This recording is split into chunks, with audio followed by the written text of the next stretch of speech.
Olha, o IBGE acaba de divulgar o IPCA de junho e eu vou começar trazendo aqui para vocês, inclusive, o IPCA de junho que teve uma alta de 0,16%, portanto, então, uma desaceleração em comparação ao mês anterior, bem maior do que o esperado pelo mercado, né? A gente tem aqui nesse momento, deixa eu só tentar trazer aqui o dado do IBGE para poder a gente conseguir espelhar aqui para vocês.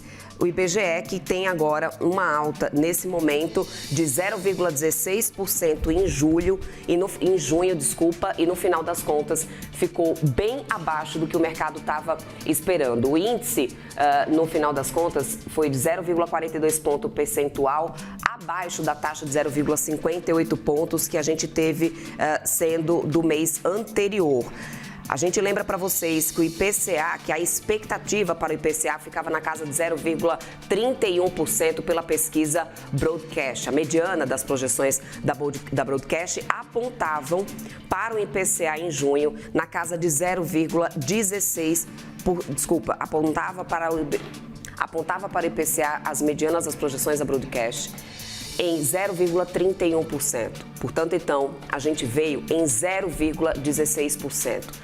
Bem abaixo do esperado, bem abaixo do que o mercado estava esperando, o que pode significar um maior espaço para corte de juros pelo Banco Central na próxima reunião do mês de agosto. O que contribuiu para essa alta do IPCA abaixo do esperado, alta em junho de 0,16%?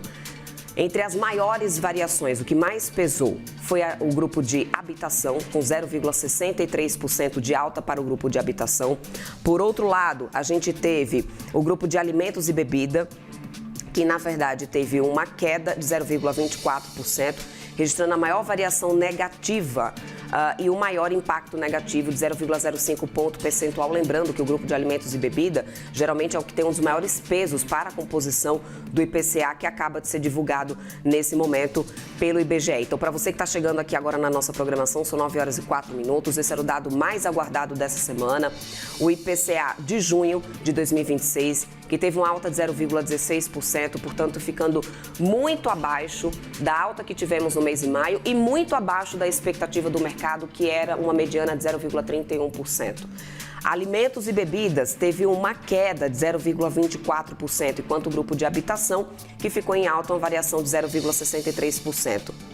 E a gente vai entender agora exatamente o que cada um desses grupos, né, trouxe exatamente para poder pesar aqui nessa inflação. No grupo de habitação, a gente teve energia, um recuo de energia elétrica residencial, que saiu de uma alta de 3,67%, que foi o que a gente tinha tido no mês de maio, para uma alta de 1,53%. Ainda figurando, gente, como principal impacto individual no resultado do mês.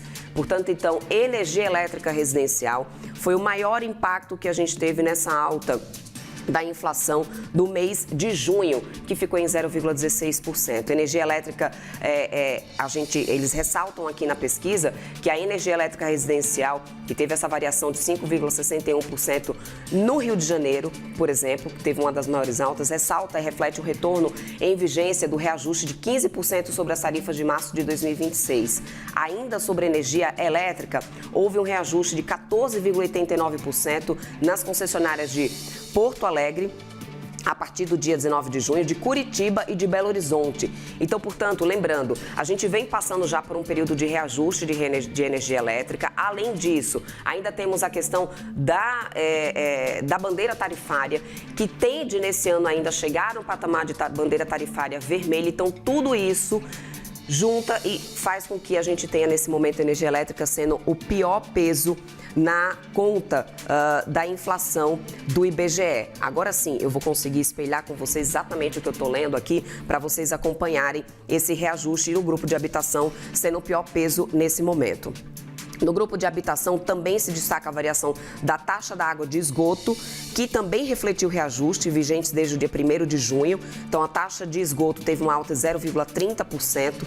Desde o dia 1º de junho, então, está valendo esse reajuste e pesa bastante também agora no grupo de habitação, que foi o que se manteve positivo e que foi o que, no final, pesou para essa alta de 0,16. Mas, de novo, gente, lembrando, o IPCA subiu 0,16% em junho, muito abaixo do que tivemos no mês de maio, que foi 0,58%, e muito abaixo do que o mercado estava esperando. Agora, é importante lembrar que no acumulado de 12 meses, e aí eu vou subir aqui um pouquinho para a gente dar uma olhada na tela, na tabela aqui com o IPCA, no resumo do IPCA. No acumulado de 12 meses, o que a gente tem é uma inflação acumulada de 4,64%. É claro que isso, obviamente, traz uma certa preocupação, porque fica muito acima do teto da meta de inflação. Lembrando que a nossa meta de inflação é de 3%, com limite, uma tolerância, né, de 1,5 ponto percentual para mais ou para menos. Então, com a inflação ainda acumulada em 4,67%, existe ainda, obviamente, né, uma inflação muito acima do teto da meta de inflação. É o que a gente tem aqui em relação ao IPCA. Vamos dar uma olhada aqui no grupo de transportes, porque a gente tinha, nos meses anteriores, uma grande preocupação com combustíveis, principalmente, além de combustíveis, passagens aéreas. Mas dessa vez, na variação aqui do grupo de transportes, que teve aqui uma alta de 0,17%, reflete, além de uma alta de 7,12% das passagens aéreas, o recuo de 0,48% dos combustíveis, todos, gente, em queda. Olha isso. Etanol caiu 3,09%.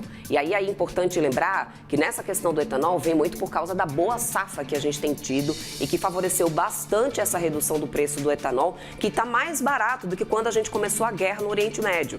Muito por causa da boa safra que tivemos e, portanto, essa redução do preço do etanol. Aí o óleo diesel, a gente ficou negativo 1,19%.